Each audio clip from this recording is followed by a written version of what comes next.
नमस्कार, मैं वकार यूनुस। स्वागत है आपका CCL ऑनलाइन क्लास प्लेटफॉर्म पर। आज हम डिस्कस करने वाले हैं पहले वो जो लास्ट लेक्चर में हमने आपको क्वेश्चंस दिए थे। मैं कहने का मतलब मेरा ये है कि जो मैंने आपको फिजिकल क्वांटिटीज दी थी उनके फॉर्मूले भी साथ में लिखवाए थे, उनकी विमा तथा उनकी मात्रक, इट मीन्स डायमेंशन और यूनिट्स आपको कैलकुलेट करने थे। ठीक है, पहले मैं एक बार उनको सॉल्व कर देता हूँ, उसके बाद जो नेक्स्ट होगा वो हम डिस्कस करेंगे। तो हमारा जो पहला था उसके अंदर वो था पावर हम ऑलरेडी पढ़ चुके थे। उसके अलावा मैंने सरफेस टेंशन पढ़ाया, सरफेस टेंशन भी हम पढ़ चुके हैं। उसके अलावा मैंने फोर्स कांस्टेंट जिसमें था फोर्स अपॉन एक्सटेंशन। क्या था? Force upon extension. अगर हम अगले की बात करें तो वो है फोर्स कांस्टेंट। तो हमारा था फोर्स कांस्टेंट, इसका फॉर्मूला था फोर्स अपॉन एक्सटेंशन। एक्सटेंशन का मतलब होता है आगे बढ़ा देना, बढ़ जाना। इसका मतलब लेंथ, फोर्स का न्यूटन होता है, इसका मीटर होता है। ये तो यूनिट हो गई, न्यूटन अपॉन मीटर। अब विमा निकालनी है m1 L1 T-2। मैंने कहा था ना कि न्यूटन आपका सबसे ज्यादा इंपॉर्टेंट है, इसका आपको बहुत अच्छे तरीके से ध्यान रखना है। तो यहाँ पर क्या हो जाएगा L1 m0 L0। आप इसको सॉल्व करोगे तो क्या आएगा m1 L ऊपर जाएगा -2 नॉट हो जाएगा और T-2 रहेगा। सर ये कैसे कैंसिल हो गया भाई? तेरे से यहाँ पे कैंसिल आउट हो जाएगा, तो यहाँ क्या बचेगा m1 L0 T-2। ये किसका आ गया अपना? फोर्स कांस्टेंट, मतलब कि नियत बल का। ठीक है, इसको अगर हिंदी में लिखें तो लिख सकते हो आप नियत बल। और फोर्स एक्सटेंशन का मतलब समझना विस्तार। एक्सटेंशन का जो वर्ड होता है ना उसका मतलब होता है विस्तार। क्या होता है? विस्तार होता है। और विस्तार का मतलब जैसे ये कोई विस्तार हो गया, इसका मतलब इसकी लंबाई है, उसी को अपन क्या बोलते हैं? विस्तार बोलते हैं। ठीक है, हम नेक्स्ट टॉपिक, नेक्स्ट जो है हमारा उसके ऊपर बढ़ते हैं। वो हमारा था फोर्स कांस्टेंट का फ्रीक्वेंसी। फ्रीक्वेंसी को देखो एक बार। अगर हम बात करें फ्रीक्वेंसी को, हिंदी में बोलते हैं भाई आवृत्ति। क्या बोलते हैं? आवृत्ति बोलते हैं इसको। ठीक है, आवृत्ति। तो फ्रीक्वेंसी का जो टर्म्स है, मतलब जो फ्रीक्वेंसी का जो फॉर्मूला है वो क्या होता है अपना? Vibration upon time. दिया हुआ है ना, वाइब्रेशन अपॉन टाइम। आपको बस मैच करना है, कितने सही है कितने नहीं है वो आप चैट बॉक्स में बताते रहो कि सर मेरा सही था। ठीक है, तो वाइब्रेशन अपॉन टाइम, वाइब्रेशन क्या है? देखो मैं आपके जो चैट बॉक्स में जो कमेंट्स हैं उनको अभी नहीं पढ़ पाऊंगा, लेकिन जैसे ही ये क्लास हमारी खत्म होती है तो उसके बाद मैं सबका स्टडी कर लेता हूँ, है ना। और पुराने चैट बॉक्स में मैंने आपके जो कमेंट्स थे वो पढ़े थे, good evening, good night, good evening, good morning, यही आता है बस। उसके अलावा जो चीज़ें हैं आप डिस्कस कर सकते हो टॉपिक्स से जुड़े हुए कि सर अच्छा लगा, या फिर सर इसमें क्या होगा, ये क्या होगा, सर फोर्स क्या होता है, ये कुछ भी, मतलब जो भी, ये तो एग्जाम्पल होता है, मैं फोर्स का होता है, ऐसे करके आप कोई क्वेश्चन भी यहाँ से पूछ सकते हो। तो वो क्या है कि जैसे मैं नेक्स्ट जो भी वीडियो होगी, जो नेक्स्ट भी आपका लेक्चर होगा उसमें थोड़ा बहुत डिस्कस कर दूंगा। अभी एनी टाइम स्टडी करा रहे थे तो फाइनली वहाँ पर उस टाइम वो चीज़ें स्टडी नहीं कर पाता हूँ मैं, बाद में हम डिस्कस करेंगे उन चीज़ों के बारे में। तो वाइब्रेशन, अब वाइब्रेशन जो है उसको अपन क्या बोलते हैं? अगर हम सिंप्लीफाई कहें कि जो वाइब्रेशन है वो एक तरह से होता है कि दोलन होता है। क्या होता है? वो दोलन होता है। वाइब्रेशन को हम पढ़ चुके हैं, क्या होता है? वो दोलन होता है। इसका मतलब उसको हम कोई पर्टिकुलर फिजिकल क्वांटिटी में नहीं कन्वर्ट कर सकते। तो यहाँ पर सिर्फ टाइम होता है जिसको बोलते हैं अपन, अगर इसकी यूनिट देखें तो 1/2 सेकेंड होगी। क्या होगी? 1/2 सेकेंड। वाइब्रेशन का यहाँ पर कोई यूनिट नहीं होती, और इसको बोल सकते हैं तो m0 L0 T0 upon m0 L0 T1। तो यहाँ पे सॉल्व करोगे तो T-1 आ जाएगा, और अगर इस तरीके से इसको लिखते हो तो लिख सकते हो m0 L0 T-1।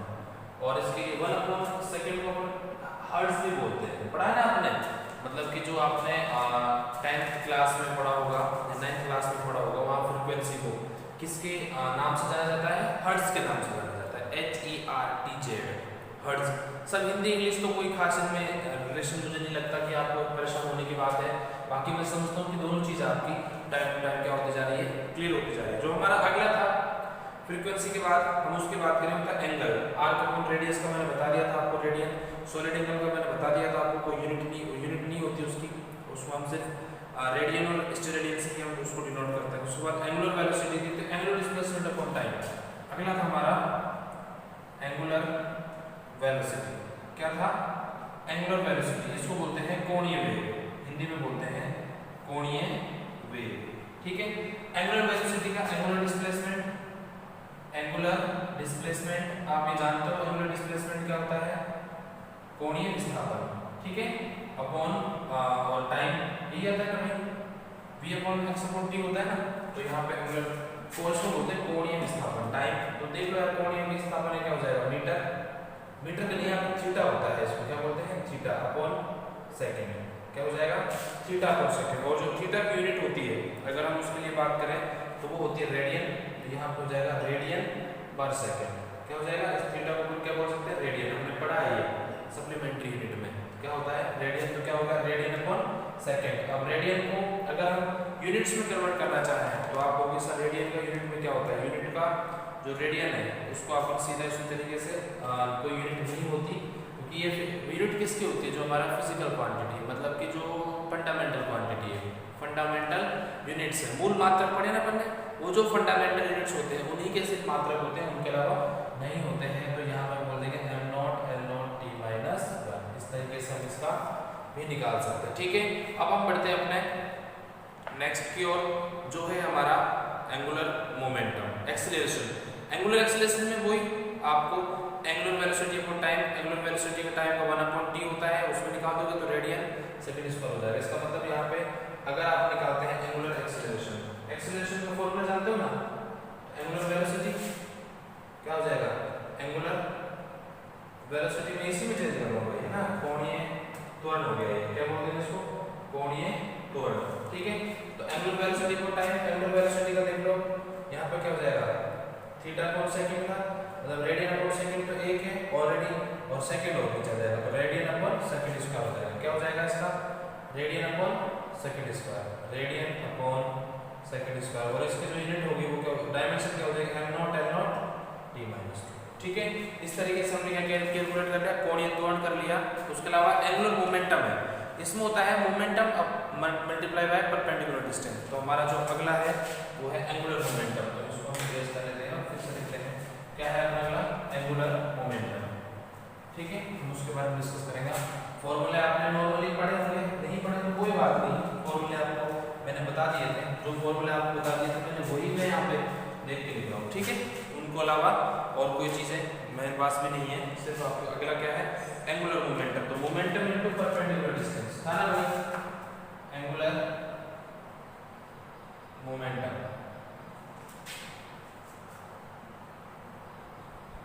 Angular momentum हम बात करते हैं आज एंगुलर मोमेंटम की, जिसका जो फॉर्मूला होता है वो क्या होता है momentum into perpendicular distance, momentum into perpendicular distance,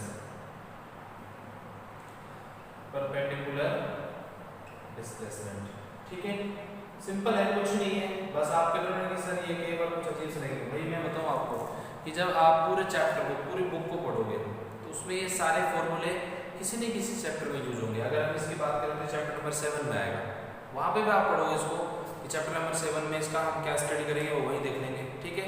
तो अगर आप इसका हम यूनिट निकालें, मोमेंटम की हम बात करें तो मोमेंटम की अगर हम पर्टिकुलर यहाँ पे बात करते हैं तो क्या हो जाएगा बताओ भाई, केजी क्या हो जाएगा KG upon KG metre upon second, क्या हो जाएगा केजी मीटर अपॉन सेकेंड, ठीक है।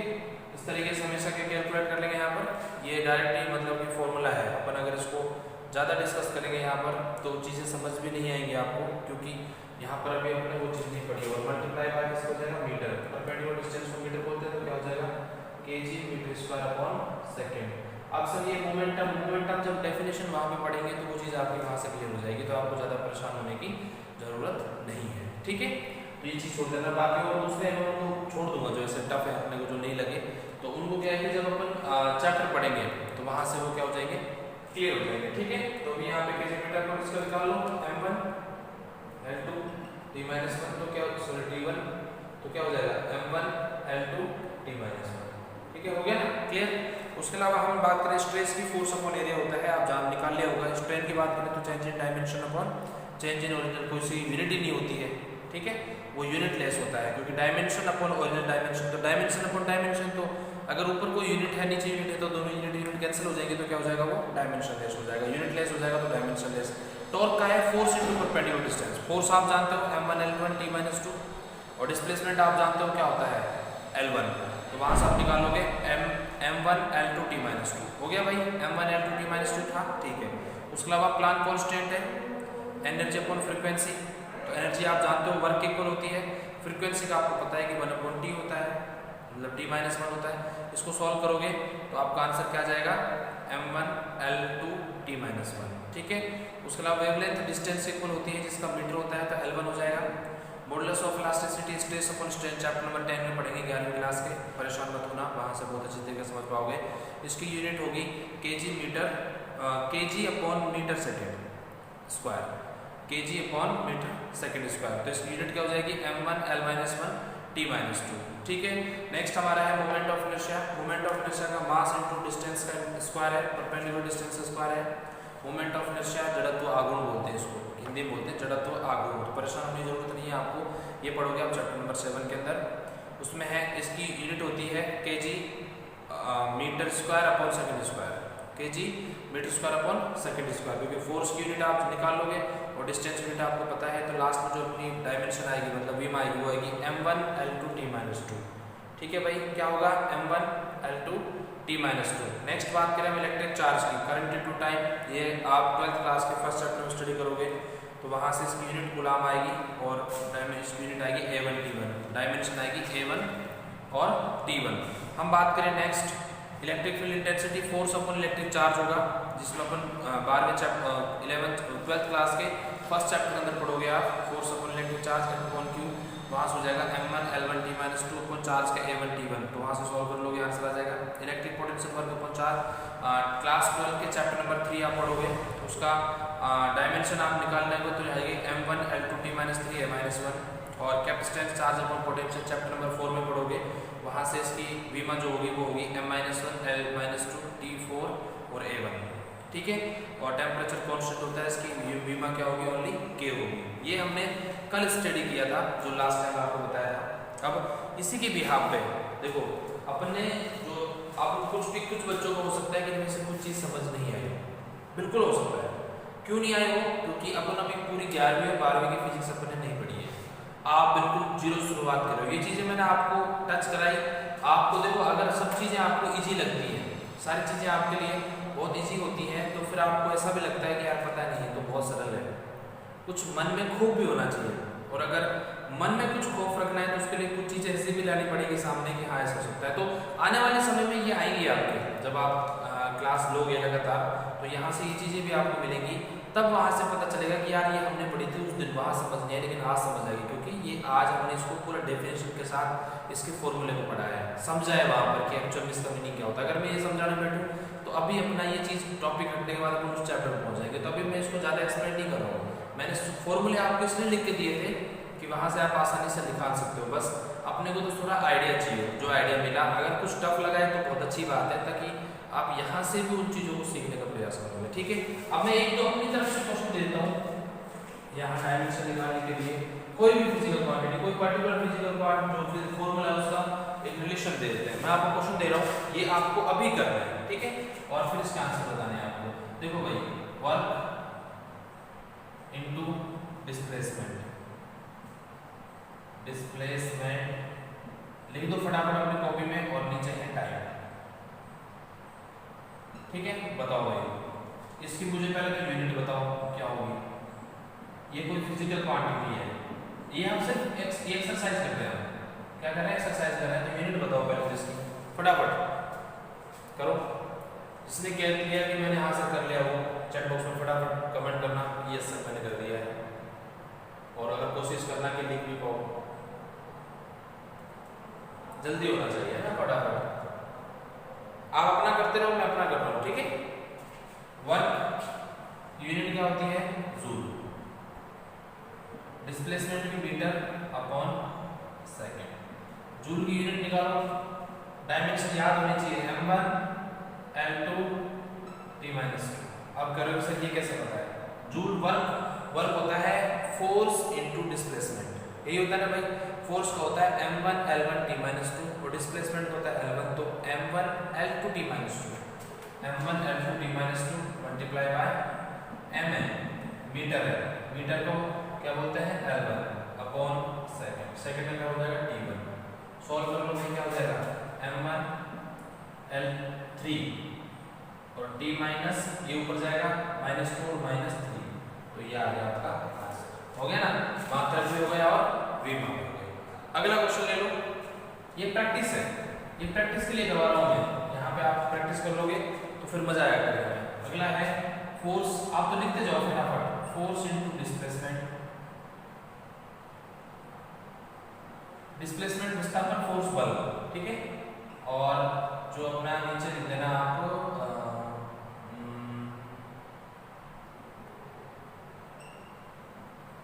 मास स्क्वायर, करो फटाफट करो,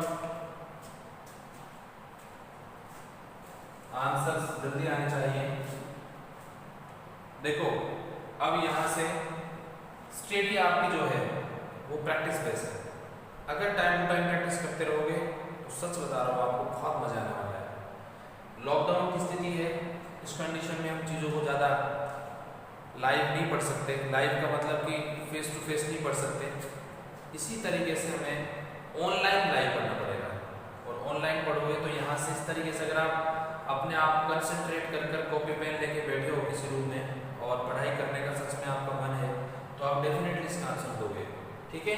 तो यहाँ पे देखो फटाफट इसका आंसर क्या आएगा, फोर्स का केजी न्यूटन, डिस्प्लेसमेंट का मीटर अपॉन केजी स्क्वायर, ये तो क्या होगी इसकी यूनिट होगी। न्यूटन का देखो M1 L1 T-2 L1 upon M2, solve कर लो भाई, M-2 पर जाएगा भाई, 2 है -2 हो जाएगा, +1 से हटेगा तो -1 बचेगा, L1 L2 1 1 कितना हो गया L2 हो गया और T-2 आगे ना डायरेक्शन। अगला क्वेश्चन है आपका power into force upon displacement, करो भाई।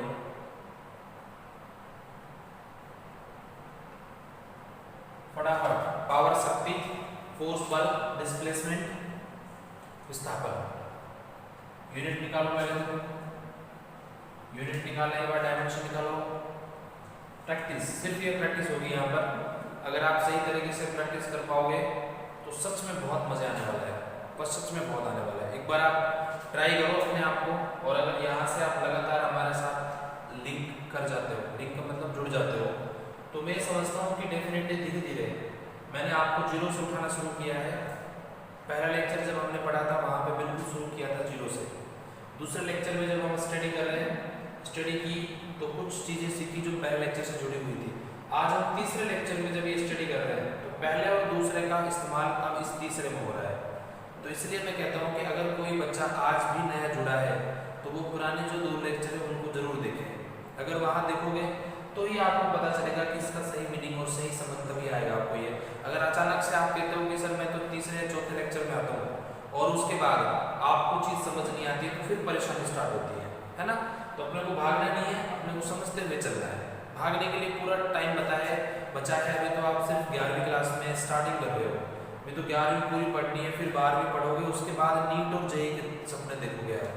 तो मेरी कोशिश ये है कि 2 साल में आपको नीट और जेईई के सपने में दिखा दूँ, और सपने दिखाने के साथ साथ में उनको साकार करने का भी अपना पूरा प्रयत्न करेंगे। और अगर आप पूरी तरीके से मेरे साथ हो, अगर आपका सपोर्ट हमें मिलता है, आपका रिस्पॉन्स हमें लगता है कि आप इंटरेस्टेड हो, आप चीज़ों को समझ पा रहे हो, देख पा रहे हो, उनके साथ हमारे साथ लगातार जुड़े हुए हो, तो मैं भी आपकी मेहनत, जो मेरी खुद की मेहनत है, उसको आपके लिए डबल कर दूंगा, तब और भी मज़ा आने वाला है। अभी तो कम टाइम और बिल्कुल स्लो चल रहे हैं, लेकिन जैसे जैसे टाइम बीतेगा हमारा लेवल बढ़ता जाएगा तो हम चीज़ों को थोड़ा फास्टली पढ़ना शुरू कर देंगे, ठीक है।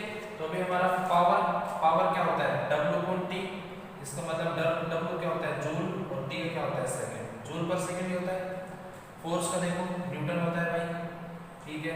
डिस्प्लेसमेंट क्या होता है मीटर होता है। अब हम इसको सॉल्व करें, देखो अगर हम इसको सॉल्व करें तो क्या हो गया joule into Newton upon second और मीटर। अब बस यूनिट लगा लो, जूल की क्या होती है dimension m1 L2 T-2 multiply bye m1 L2 L1 m1 l1 t minus 2 upon second का क्या होगा t1 और इसका क्या हो जाएगा मीटर है ना डिस्प्लेसमेंट तो l1 हो जाएगा।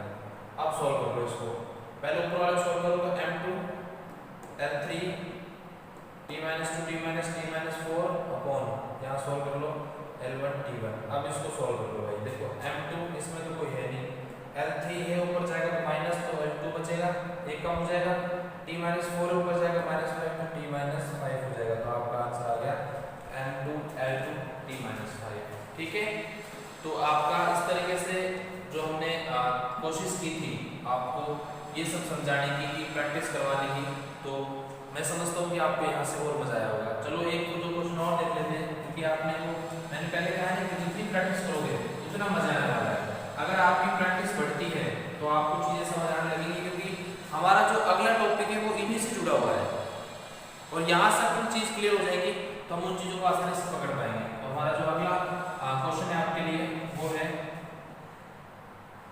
Frequency into width. विड्थ मतलब चौड़ाई होती है, फ्रीक्वेंसी मतलब आवृत्ति होती है, और नीचे लिख लो आप वेलोसिटी। करो वेलोसिटी मतलब वेग होता है।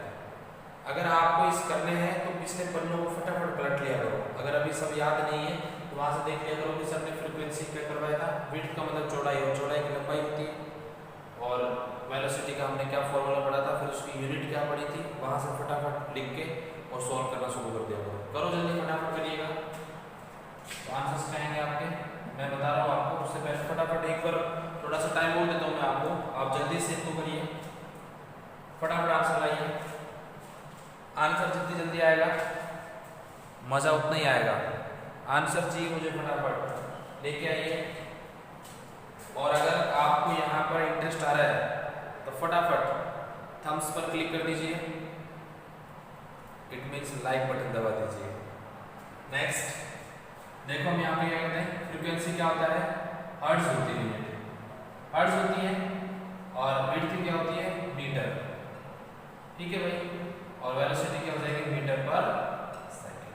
अब सॉल्व करो हर्ट्ज के लिए, अगर अपन इसको पूरा सॉल्व करें, hertz into meter into second, भाई सेकंड नीचे था ऊपर चला गया, डिस्प्ले इसका शिफ्ट कर दिया हमने, इसको हिंदी में पक्षांतर बोलते हैं, और नीचे क्या बचता है, मीटर। तो देखो भैया मीटर से meter cancel, hertz into second, और देखो हर्ट्ज हर्ट्ज क्या होता है, 1 अपॉन सेकंड, और सेकंड कैंसिल, तो नो यूनिट क्या बचती है, no unit, it means unitless. इसका दूसरा वर्ड हम क्या बोल सकते हैं, यूनिटलेस। और जो यूनिटलेस होता है वो डायमेंशनलेस भी होता है। क्या होता है, डायमेंशन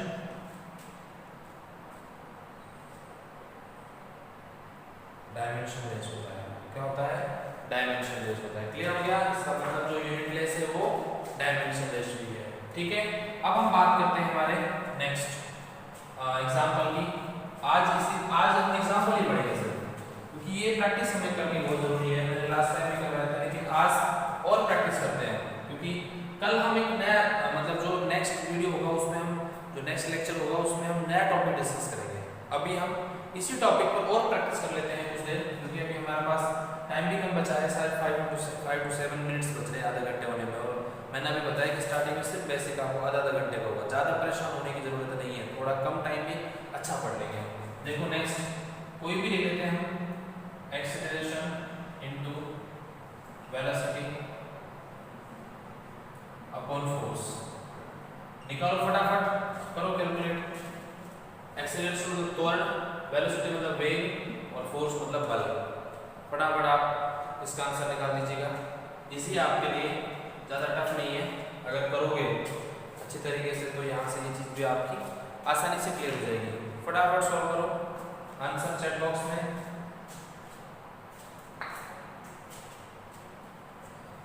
देखिए, फटाफट यहाँ पे किस तरीके से निकालते हैं। एक्सेलरेशन में क्या हो जाएगा, बोलो फटाफट। एक्सेलरेशन पढ़ा है ना, मीटर पर सेकंड स्क्वायर, ये पढ़ा है ना। क्या होता है एक्सेलरेशन का, वेग अपॉन समय। वेलोसिटी अपॉन टाइम, वेलोसिटी होता है meter per second upon second, तो meter upon second square. Velocity क्या हो जाएगा meter upon second upon force क्या हो जाएगा kg metre upon second square. देखो भाई सॉल्व करो। अब यहाँ पे ये मीटर है, इसको सिंपलीफाई करना है पहले तो। ऊपर ऊपर मीटर है तो मीटर स्क्वायर हो गया भाई, नीचे ये सब ऊपर चला जाएगा, यहाँ से ऊपर चला जाएगा तो क्या आ जाएगा सेकंड स्क्वायर, ये आ गया ऊपर। अब ये दोनों कहाँ जाएंगे नीचे आ जाएंगे। नीचे क्या लिखा हुआ है केजी मीटर पहले से ही है यहाँ से, और सेकंड क्यूब आ जाएगा, पहले लेंगे सेकंड क्यूब। आप देखो भाई मीटर से एक मीटर कैंसिल और सेकंड स्क्वायर से ये कैंसिल, तो क्या बचता है यहाँ पर 1 अपॉन केजी सेकंड बचता है ना भाई। तो क्या हो जाएगा 1 अपॉन m1 और t1, तो सॉल्व करोगे तो m माइनस 1 l नॉट और t माइनस 1 हो गया ना। क्लियर, इजी है, बहुत मजा आ रहा है। ठीक है, आ रहा है नहीं आ रहा है बताओ फटाफट, आ रहा है नहीं आ रहा है? आ रहा है, वेरी गुड। ठीक है, हम नेक्स्ट बात करते हैं, कोई भी अगला टॉपिक ले लेते हैं। फॉर एग्जांपल पावर, क्वेश्चन है टॉपिक नहीं है sorry, power into velocity upon volume. करो भाई कैलकुलेट करो फटाफट, यहाँ से आपको बहुत मजा आने वाला है, यहाँ से करोगे तो और मजा आएगा। पावर पढ़ा है अपन ने W अपॉन T, W क्या होता है जूल अपॉन सेकेंड, वेलोसिटी पढ़ा है yes meter upon second, clear. Volume पढ़ा है मीटर क्यूब, कर लो सॉल्व। जू जे m अपॉन सब नीचे चला गया सेकेंड स्क्वायर और मीटर क्यूब, एक से कैंसिल 2 बचता है भाई यहाँ पर, तो क्या आ जाएगा j अपॉन सेकेंड स्क्वायर और m स्क्वायर। j का क्या होता है m1 l2 t minus 2 upon क्या हो जाएगा t2 और l2। सॉल्व कर लो भाई, m1 रहेगा, l2 ऊपर माइनस 0, जितना ऊपर उतने नीचे है, t ऊपर गया -2 -4 हो जाएगा, क्या हो जाएगा -4। तो आंसर क्या है m1 l0 t -4।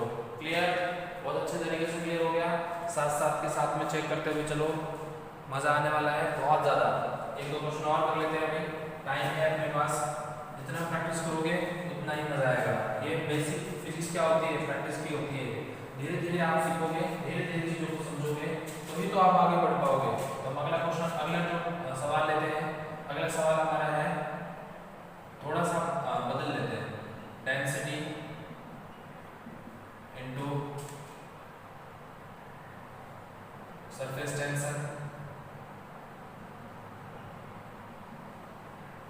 Upon pressure, बिल्कुल नया है। ठीक है, एक तरह से मतलब ऐसा क्वेश्चन हमने नहीं किया है। करो सॉल्व फटाफट, पन्ने पलट के पिछला देखो और उसमें देखो कि हमने इसकी क्या क्या यूनिट्स स्टडी की है और कैसे कैसे हमने इन चीज़ों को एक्सप्लेन किया है, किस तरीके से हमने यहाँ पे सॉल्व किया है। फिजिकल क्वांटिटीज हमने दे रखी है आपको, फॉर्मूले आपको याद होंगे, मैंने लिखवा दिए हैं पिछले लेक्चर में। अब आपको सिर्फ ये देखने हैं और इनके आंसर बताने हैं। फटाफट आंसर बताओ, जितनी जल्दी हो सके उतना करना है आपको, गलती नहीं करनी है, कोशिश करो कि काम अच्छे से हो जाए। और अगर यहाँ से आप ये चीज़ों को समझ पाते हो तो फिर आपको बहुत मजा आने वाला है, बहुत चीज़ें आपको यहाँ से सीखने को मिलने वाली है, मिलेंगी डेफिनेटली अगर आप लगातार जुड़े रहोगे। और यहाँ आपको कोई खास परेशान होने की जरूरत भी नहीं है, ना आपको कोई दोस्त परेशान करने वाला है आपको, ना मैं आपको परेशान करने वाला हूँ। सिर्फ मैं यहाँ दे रहा हूँ, अगर आपकी मर्जी है तो कर रहे हैं आप, कोई इंटरेस्टेड नहीं है तो वो नहीं भी कर रहा है, वो सिर्फ देख ही रहा है कि हाँ सर कराएंगे तो हो जाएगा। लेकिन कुछ बच्चे ऐसे भी हैं जो इंटरेस्टेड हैं, उनके रिप्लाई भी मुझे मिल रहे हैं, आंसर्स भी आ रहे हैं, वेरी गुड वेरी गुड। देखो तो कैसे सॉल्व करेंगे, डेंसिटी का m अपॉन v होता है, जानते हैं मास अपॉन वॉल्यूम होता है, मास का अगर यूनिट निकालें हम तो kg upon meter cube, kg upon meter cube हो गया ना। सरफेस टेंशन का F अपॉन L होता है, F का newton upon meter F upon L होता है, प्रेशर का F अपॉन A होता है ना, तो F का न्यूटन अपॉन मीटर स्क्वायर। ठीक है, अब सिंपल है, सॉल्व कर लो। kg न्यूटन ऊपर बचता है, kg न्यूटन नीचे से ऊपर चला गया तो मीटर स्क्वायर अपॉन यहाँ पे बचा मीटर क्यूब का 4 हो गया, meter 4 meter to the power 4, और यहाँ से क्या बचता है न्यूटन बचता है, न्यूटन से न्यूटन कैंसल, मीटर स्क्वायर से स्क्वायर 2 बचता है, तो क्या बचता है kg upon metre square. m1 और l2 सॉल्व कर लो, m1 l minus two T not. हो गया ना क्लियर? कोई दिक्कत किसी को नहीं होनी चाहिए मेरे हिसाब से। मजा आया ना सॉल्व करने में? एक लास्ट क्वेश्चन लेते हैं बस, उसके बाद इस लेक्चर का एंड कर देंगे। लास्ट क्वेश्चन है आपका, सिंपल है, टफ नहीं है बिल्कुल भी। बहुत कोशिश की है मैंने उसको आपके सबके मतलब जो फॉर्मूले आपने पढ़े हैं उनका मोस्टली अब आप यूज करेंगे। पहले आपका एक्सीलरेशन, दूसरा है प्रेशर, नीचे पावर और मल्टीप्लाई बाय वेलोसिटी। अब करो, ये लास्ट क्वेश्चन है आपका, उसके बाद हम आज का लेक्चर यही खत्म कर देंगे। तो मैं उम्मीद करता हूँ कि आपको ये भी आंसर आ जाएगा। फटाफट कॉपी पेन में चलाना स्टार्ट कर दो। याद नहीं है फॉर्मूले तो पीछे से देख के फटाफट सॉल्व करो। धीरे धीरे जैसा आप जब प्रैक्टिस करोगे तो यहाँ से वो चीज़ें प्रैक्टिस में आ जाएंगी और आप उसको आसानी से याद करने लग जाओगे। एक्सेलरेशन क्या होता है? Meter upon second square. Very good. Pressure का क्या होता है? F upon A। पढ़ा है अपने, न्यूटन अपॉन मीटर स्क्वायर, ऊपर लिखा हुआ है इसलिए आसान है। पावर का क्या होता है? बोलो, W upon T, joule upon second. ठीक है, और वेलोसिटी क्या होती है? Meter upon second. कर लो सॉल्व, तो क्या हो जाएगा? मीटर न्यूटन और ऊपर आ जाएगा सेकेंड स्क्वायर। ठीक है, ये नीचे second square metre square J into M, तो ये मीटर क्यूब हो गया। हम यहाँ से हटा दें। अब देखो भाई सॉल्व कैंसिल आउट हो रहा है, एम से ये गया 2 टाइम्स सेकेंड स्क्वायर कैंसिल, तो क्या जाता है? Newton upon joule meter square. Newton का देख लो m1 l1 t minus 2, joule का देख लो m1 l2 t minus 2 into l2। देखो यहाँ पे t माइनस 2 से t माइनस 2 कैंसिल हो गया, m1 से m1 भी कैंसिल हो गया, तो क्या बचता है आपका? l1 गया तो यहाँ 1 ही बचा, तो 1 अपॉन l1 और 3, l3 तो क्या आ जाएगा? m0 l0 नहीं l माइनस 3 और t नॉट। हो गया ना? इस तरीके से हम इनके विमा निकाल सकते हैं। आज के लिए बस इतना ही। नेक्स्ट डे हम फिर हाजिर होंगे शाम 7 बजे और इसके बाद हम एक नए टॉपिक से शुरुआत करेंगे वहाँ पर। मैं उम्मीद करता हूँ कि आपको ये समझ आया होगा, और अगर आपको ये समझ आया है तो आपका इतना सा ड्यूटी बनती है कि आप लिंक को अपने फ्रेंड्स के साथ शेयर कर दीजिएगा और थंब बटन है उस पर क्लिक कर दीजिएगा और कमेंट बॉक्स में अपना एक खूबसूरत सा फीडबैक दे दीजिएगा। Thank you and thank you so much.